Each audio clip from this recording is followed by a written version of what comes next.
Hi, Groovers. I'm back. Hit the like as you arrive. I never ask people to do that, but I'm going to hit that like button. I've gone live straight away because it's going to be much easier to do the dishes after making this now that I've got those beautiful muffins that I made just before. And then I can give the kitchen a proper clean before I make the fritters with the shredded chicken and butternut pumpkin. Cody's back. G'day again, Groover. So, yeah, really simple salad, but I've been asked, what's a really simple salad that stays crunchy that you can have in the fridge? And the trick is to not put the dressing on until you're about to eat it. But I like making up a bowl of basic salad on Sundays. In summer, I live on salads, and over summer in Australia coming up, you'll get to learn some pretty amazing salad recipes. But this is just a really basic, yummy one. But it can form the basis of so many other things. Like you can chuck in a tin of tuna. You can do a couple of boiled eggs, tofu if you're into that crap. You can eat it just as it is.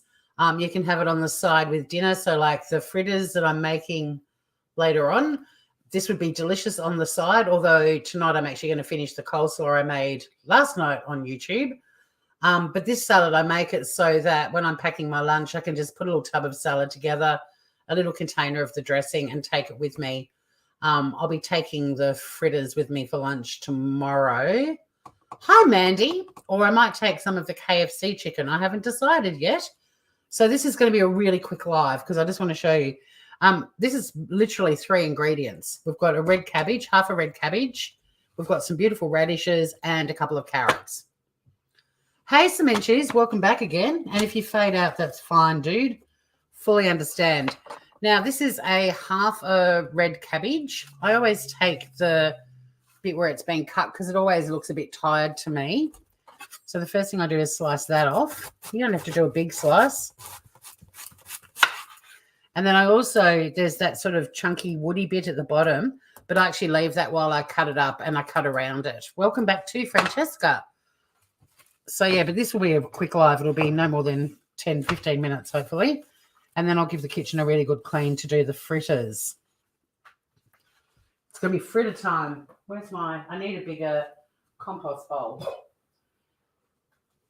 So, I've also got from the muffins some leftover grated carrot, apple and pear. I thought about chucking it in here, but fruit turns very quickly in a salad, so I wouldn't recommend it. I'm actually going to save that stuff and have it with some yogurt and granola for breakfast. But first up, you just get your cabbage. Now, there's another ingredient I usually chuck in with this sort of salad that I didn't buy because I couldn't find any that would look nice, but you can add, bean sprouts or alfalfa sprouts, snow pea sprouts. But there were no good-looking sprouts floating around, so I didn't buy any, but that's something else I would normally put in a little salad like this. But it's so quick and easy. And if you do this on Sunday night, Sunday afternoon, whatever, I always pack my lunch the night before so I can just grab the bag out of the fridge and go. And like I said, you can add whatever you want. If you've got leftover chicken, you can add that. If you did a lamb roast, chuck in a bit of lamb, a tin of tuna, a couple of eggs. Like, you can really put whatever you want. But it's also a yummy salad just on its own right too. Not everyone's into salads on their own, but I'm a fan. And again, it's just nice to have it. It sits there. It will stay crispy in your fridge for like possibly a week, depending on how fresh everything you put in it is. But there's nothing to make it go soggy. Put it in an airtight container, or if you've got it in a bowl like this, put Glad wrap over the top, and then you just dress it as you're going to eat it. And then just break up your cabbage, which I love this stuff so much. Look, how cool is that colour? It's just the best. But yeah, break it up a little bit. We're going to give it a quick mix as well. Like I said, this is such a quick live, but I've had a few people ask me if I could just teach them a really basic salad, a yummy one, and one that won't go soggy if it's in the fridge for a few days. So this is it. But this probably would last. I mean, it won't last for me for a week. It'll be all gone by Wednesday at the latest. Yum, yum, yum. So some of you are in the wrong channel. I reckon Francesca might be over on Cheer and Cheapy Cheap and Cheery Cooking, maybe? I don't know. Next up, we're going to add some radishes. Love me a radish. gorgeousness. We're going to put 4 in. These stay really crunchy as well. In fact, I might put... I eat radishes on their own, so whenever there's radishes left over for me, I often just chuck a radish or 2 in my lunchbox. I'm going to put 6 in. This salad will last about 4 days, I reckon. Just cut that little green bit off. Yeah, they're yummy, aren't they? Nice radishes. Little locally grown ones. They were the first vegetable I grew. My mum really wanted us all to learn how to grow our own veggies and have our own little veggie gardens. So she made up 3 little plots. And the first thing I grew were radishes. And then the next year I did radishes and zucchini. Very easy to grow. And yeah, I eat them like cherry tomatoes. Like I just eat things like that, like they're a snack food. Just thinly slice these into little circles.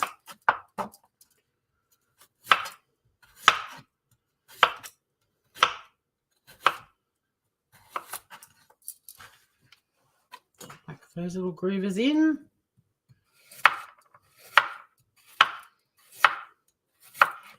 Now I'm leaving the ends off to show you something about a radish that I personally don't eat. I'm sure there are heaps of people out there who do, but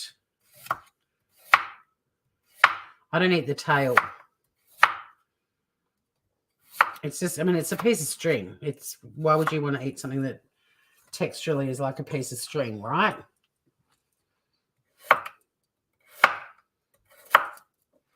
But yeah, I often would put like snow pea sprouts or bean sprouts, or you could even put alfalfa. I would keep them separate and add them the same time I added the dressing, to be honest. But I mean, this is the thing with salads, you know, you can do celery as well. But for a really simple, quick, affordable, chuck it in and you've got it there and it lasts as long as you don't put all the dressing on at once. I'm going to make a quick little dressing as well in a little jar. And I'll make plenty. I mean, over summer, I will start going. I used to think, oh, no one wants me to make salads, but people do. So these little bits on the end of the radish, these little radish pubes, I just break them off and I still chuck the end bits in, but I just take the little stringy bit off. That one's so tiny, it's not really worth doing. Oops. Just remove the little pube. What's the sad face, Francesca? Why the sad face? And then the carrot. I don't peel carrots. People do, but I don't because I think most of the goodness is in the skin. Well, I mean, there's goodness in the whole thing, but as long as you wash any dirt and stuff off them, why peel them? You know, this isn't bloody MasterChef. This is cooking at home and trying to do affordable, easy, yummy things. But I'm just going to dice these up a little bit.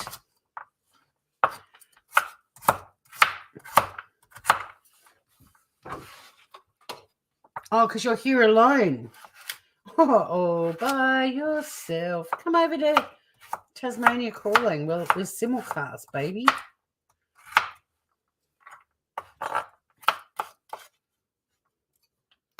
There was something I wanted to say to you when I saw you the other day that I mean, other than saying, oh my God, where have you been? I miss you. But there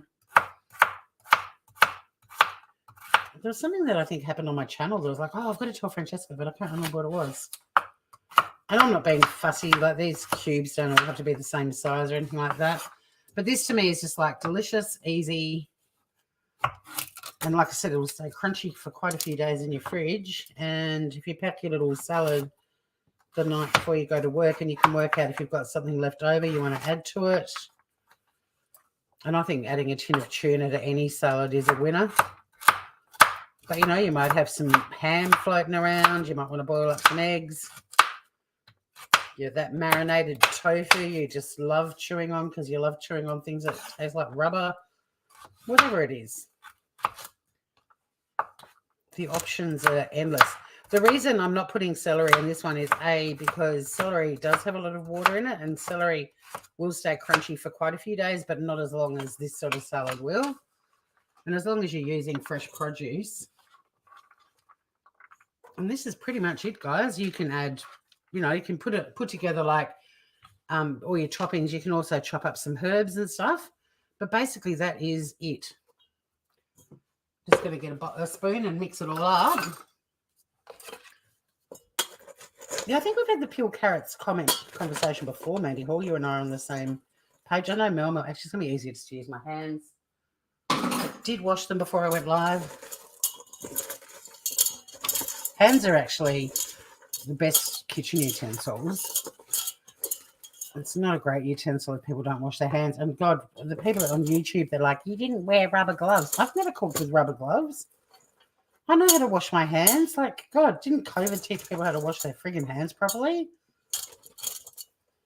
So that's basically it. Ta-da!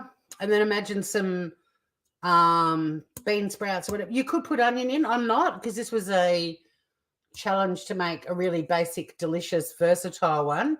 But yeah, from this point on, you can put whatever the frig you want in there. I'll probably grab some snow pea sprouts or something like that tomorrow on my way home from work if I find some yummy ones.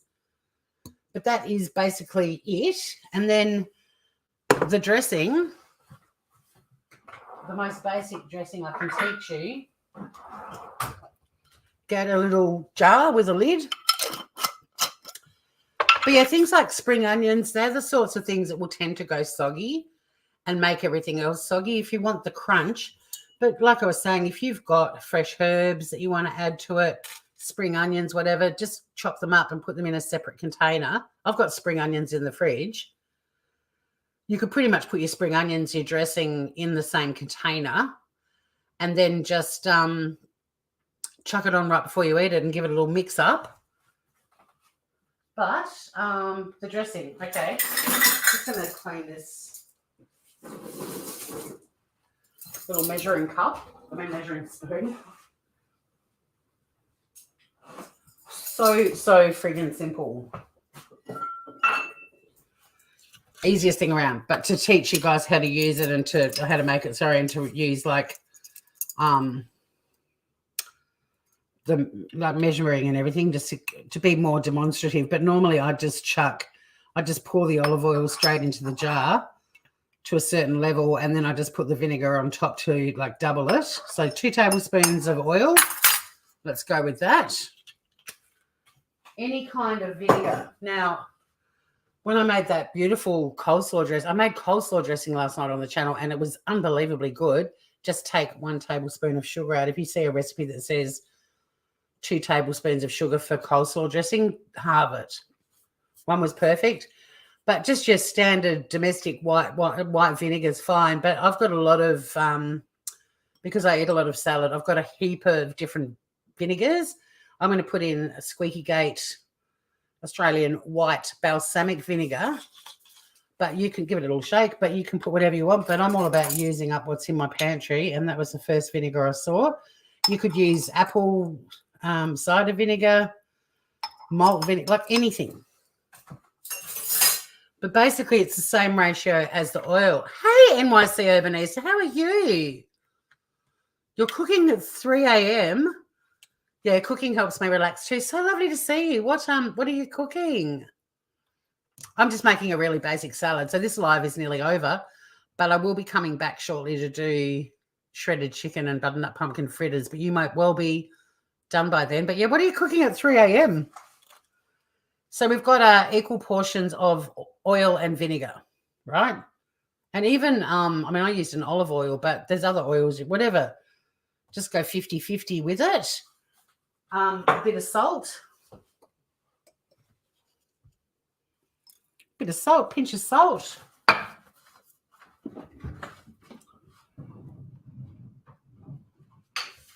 And some cracked pepper.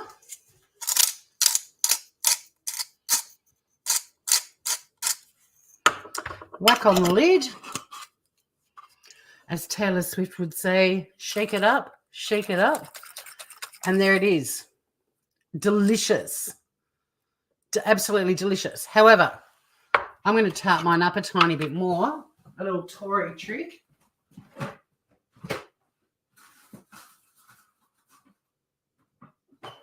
If I can find it.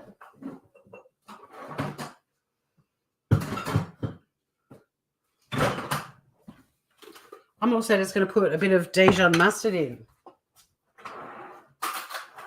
because I love Dijon. Just, like a teaspoon. That's it. And you're done.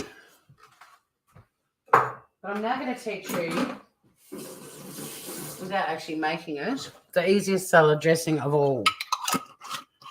So, yeah, once again, you shake it up. So you've got 50-50 oil and vinegar, salt, pepper, and I've just poshed mine up a little bit with some Dijon. That whole jar can go with me to work tomorrow with the salad. This is probably a bit more than one salad worth, but I just wanted to make a little tiny jar of it just to show you. But the easiest dressing in the world for a salad, say you're having people over for dinner, you've got the sausages cooking on the barbie, you've made your crunchy salad, which is literally the red cabbage, radishes, and carrot. Or you might want to add a heap of other things too, like go for it. This is just the basic one, but this is so yummy on its own. Get a lemon, cut it in half, squeeze lemon juice over it and salt and pepper and mix it up. I swear to God, it is the best salad dressing. Like, it's easier than this. You literally just put lemon juice, salt and pepper, mix it all together. It'll blow your socks off. So there you have it. Thank you to the subscribers who asked me if I could make a really basic salad that will stay crunchy in the fridge for a few days, and also a budget-friendly one. And now I am going to do the dishes and reset the kitchen, because the last thing I'm going to go live today making is chicken, butternut pumpkin, and sumac fritters, which will be perfect with this. So I'll see you all again very soon. Thanks for popping in, everybody. I know the next time I'm live, most people will probably be making dinner themselves, but as soon as the kitchen's reset and I'm ready to go, I'll be live again. So hopefully I'll see some of you again soon. If not, see you out there somewhere, and have a great week, everyone. Much love. Bon appetit.